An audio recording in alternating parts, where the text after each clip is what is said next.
the Sagamore Club presents An Evening with Cindy Foster. I'm your host, Monica Dorley.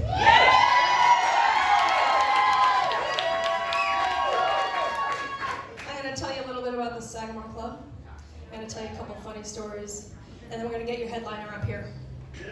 And then you're going to dance later, right? Yeah. All right, so I thought, all right, this space between 1957 and 1975 was a speakeasy gay social club. Members of the LGBTQ community would come up a semi-hidden stairwell to this secret, bustling nightlife where they could just be themselves. Everyone could dance and drink and socialize without fearing for their safety. So I am just so honored to be part of the team resurrecting this amazing landmark. And I want to thank the press room for making this happen through the Sagamore Club Presents series. Woo!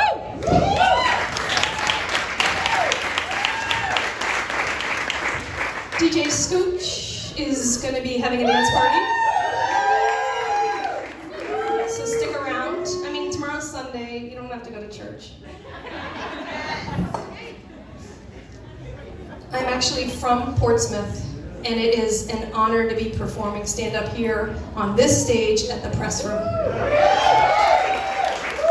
I always thought the press room seemed really cool, even growing up, and even though the tables were sticky and the stage was just an oriental rug, it was like magic was happening here. I was kind of not cool enough to come, so I kind of watched from outside. When I was young, my mom didn't let us come downtown alone. I don't know what people complain about now. They're always like, well, it's not like it used to be around here.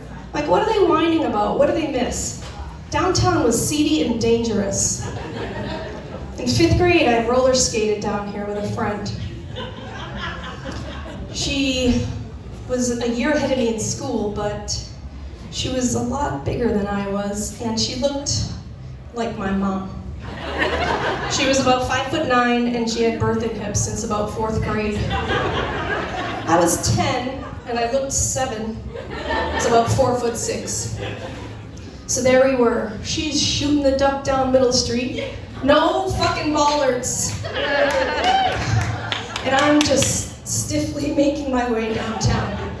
Her skates were super cool, the high tops with the pom-poms. Mine were strapped to my sneakers.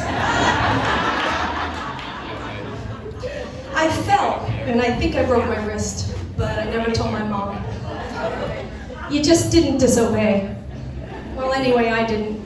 I saw what happened to my siblings when they screwed up, so I just kept my head down and did a lot of homework. My dad is originally from Portsmouth. I think he's up here somewhere. And my mom was from Ecuador, so I got a mix of small-town wisdom and old wives' tales. My dad taught me how to ride a bike, how to throw a ball, how to hit a ball. Practical skills for a lesbian. My mom, she taught me a few less practical lessons. I remember right before my first communion, Monica, do not bite the body of Christ. Blood will gush out of your mouth. Do not chew under any circumstance. There I was in a tiny wedding dress and veil, praying it was bullshit, but also looking around to see if anyone bit the body of Christ, because that would have been something. Another colonel I remember, Monica, you have to be careful. I once knew a woman who had a tapeworm jump out of her mouth at a cocktail party. I was like 13, and I wasn't going to a lot of cocktail parties. And I don't think I was at risk for a tapeworm. But that one always stuck with me. My family is here. There he is. My brother Mark wanted me to tell you I'm probably gay because we watched a lot of Charlie's Angels when we were young. I don't think that was it. If I had to pinpoint it, I would say it was when I was 6. I saw my one-legged Uncle Harold's dick and balls.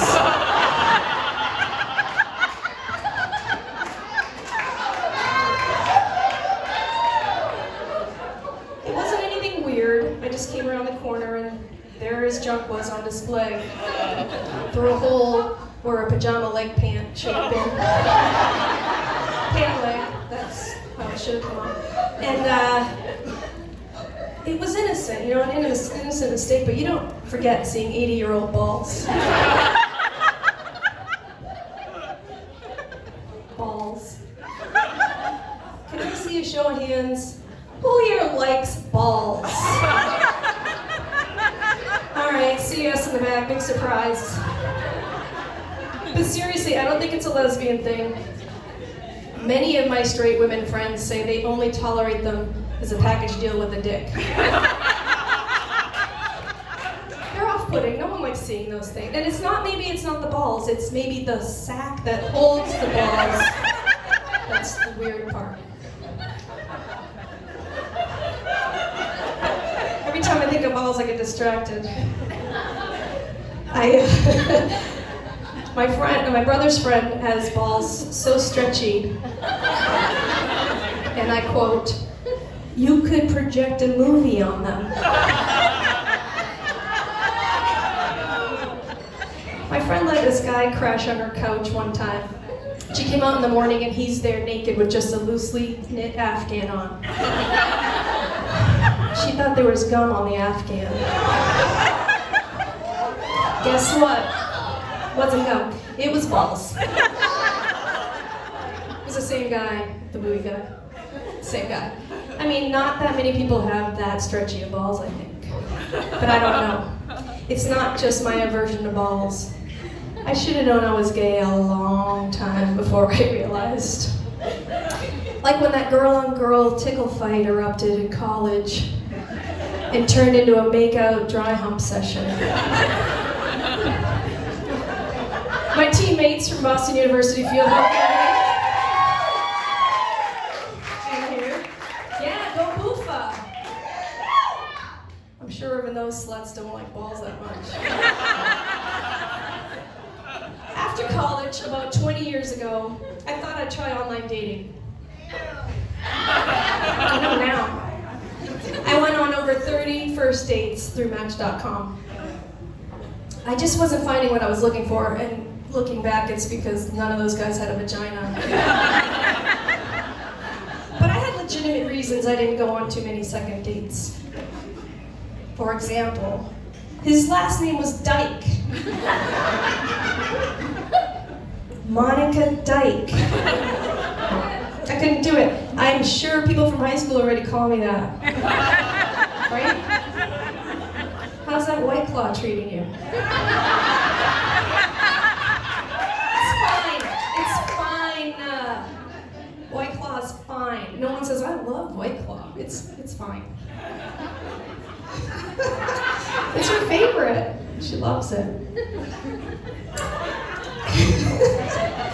The second guy drove a Subaru. I knew I couldn't borrow his car or my cover would be long. I had all the reasons. Too hairy, too sweaty, ass fro. Smoked cigarettes, lied about smoking cigarettes. Republican, bad kisser, tiny penis. And I mean tiny. Stupid face, too tall, snored loudly. I had all the reasons. And actually, stupid face, snored loudly, too tall, and tiny dick, all one guy. The last guy I broke up with, I simply said, turns out I'm gay. He wasn't surprised. I said, yeah, figured. You want to watch some television? So we watched Law and Order. That was fine.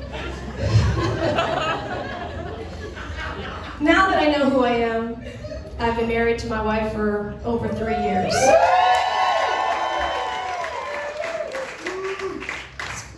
But we still haven't taken a honeymoon.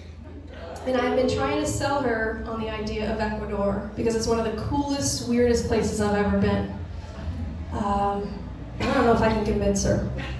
The first time I went to Ecuador was 1997. I went with my friend Huckle. Now, I met Huckle at college. She lived with the Feel Lucky girls, and the cops were busting a party at their house. And Huckle just kept blowing a whistle in my face saying, "Excuse me, sir, you're gonna have to leave." And I was offended, but like, it was so funny that I couldn't be mad at her, and after that we were best friends. When we got to Ecuador, we went to the Amazon rainforest. Laura was our guide. The fruit from this tree falls to the floor and is eaten by the rodents. And we had no idea what she was saying. But we went on a boat tour, we're looking for butterflies and birds, and she said something that rocked my world. Is nutria. Is like a dog who live in the river. And I was swimming in this river yesterday, so I wanted to clarify. I said, "Excuse me? What kind of dog is living in this river?" It's a nutria. It's a dog with sharp claws and teeth. They live in the river. I looked it up. It's a river otter. And I knew when I told Jen this story, she wasn't going to have a rainforest honeymoon. When I was practicing this bit, she confirmed that it is off the list. And I didn't even tell her about the boa constrictors. Huckle and I also went to the Galapagos Islands aboard an economy boat named Gabby. Jen gets seasick, so I don't think this is an option either. Williams was our guide in the Galapagos. He legally changed his name from William to Williams, even though he had a terrible lisp. Today, we will go with Gabi to Isla San Cristobal, where we will see marijuana, la saliza, and both for the boobies. Marijuana is marine iguana. Non-iguana, land iguana. Lafalithor is a lava lizard. Blue-footed boobies Are blue-footed boobies. Another reason we might not make it to Ecuador is the elevation. Quito is 9,350 feet above sea level. Jen got altitude sickness in Reno. Also, Jen hates clowns. And I don't know why, but every trash can in Ecuador is a clown. Every corner just has this giant clown head with a gaping wide mouth waiting for your trash. I don't think we're gonna get past this. And also, true confessions. I don't have a great track record planning trips for us. Jen planned a whole week in California and everything was perfect. From the mid-century house she got us in Palm Springs to recharging our gemstones under the full moon in Joshua Tree. It was like a dream. I told her I could handle planning Tuesday. It's the least I could do. So I went online and booked us a couples massage at a spa in Desert Hot Springs. Well, it's cool online. There's like lounges and pools and hot tubs you could go to after your massage. It was clothing optional. But I thought, let's live a little. If I can hang by a pool without a top, I'm in. When we got there, it was a really heavy, very weird looking metal door and maybe like cement walls and a camera. We had to say our names and look in the camera. I thought that was a little weird for a spa, but you know, whatever. I'm from out of state, so I'm gonna go with it. The fully dressed woman who greeted us gave us a lackluster tour. Yeah, so like this is the pool, this is the margaritas, and There's no bartender. It's one of those 7-Eleven dispensers, is sort of like a lemonade, sticky, piss-colored fluid. This is the lounge, this is the dance floor, and here's the massage room / playroom. Playroom. This is when I realized this is a swingers joint.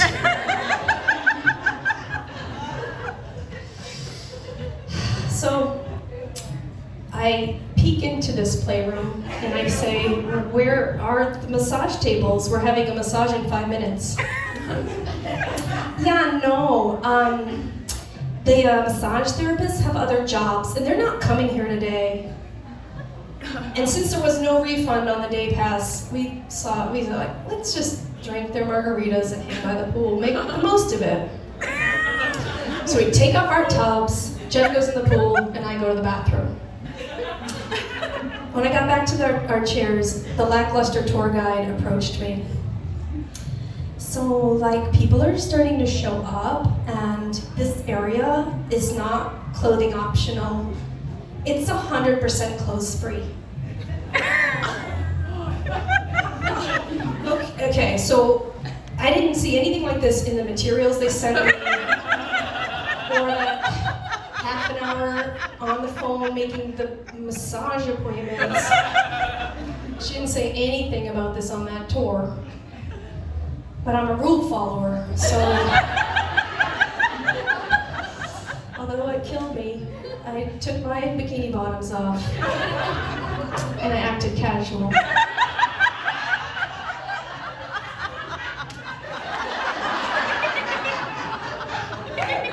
I didn't want Jen to suffer my same fate by that woman telling her, so I tried to get her attention. Baby! Psst, baby! You have to take off your bottoms. She's like, what? You can't have your bottoms on in the pool. What? Jen was born without a poker face, so I know she's not happy. I'm uncomfortable, but I'm just kind of rolling with it because it is absurd.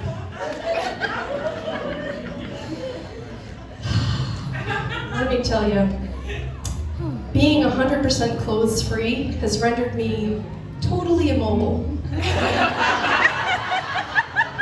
I'm not going anywhere, and I really want another margarita.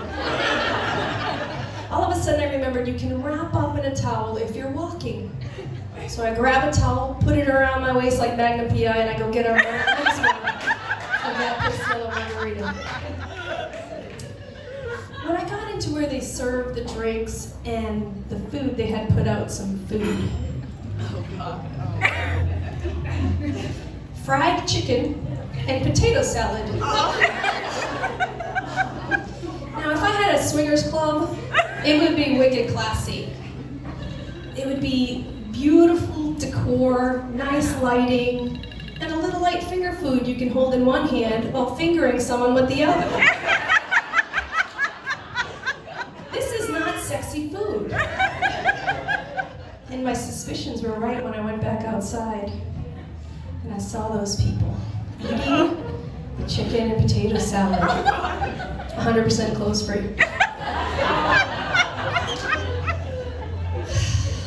Back on my chair, all I can see is my feet, the pool, that guy's feet, his balls, and his greasy, hairy chest full of fried chicken crumbs.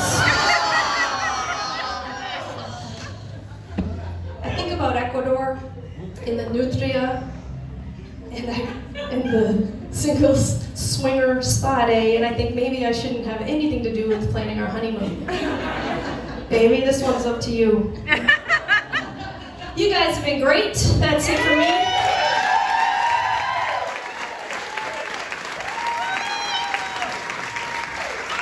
Thank you so much for coming. All right, I have the pleasure of introducing Cindy Foster, our headliner. She's in the building. Maybe she stepped out. Cindy Foster is a hilarious internet sensation and stand-up comedian who has over 30 million views on her viral videos. That's a lot. Let's just say I've got 14 views. So,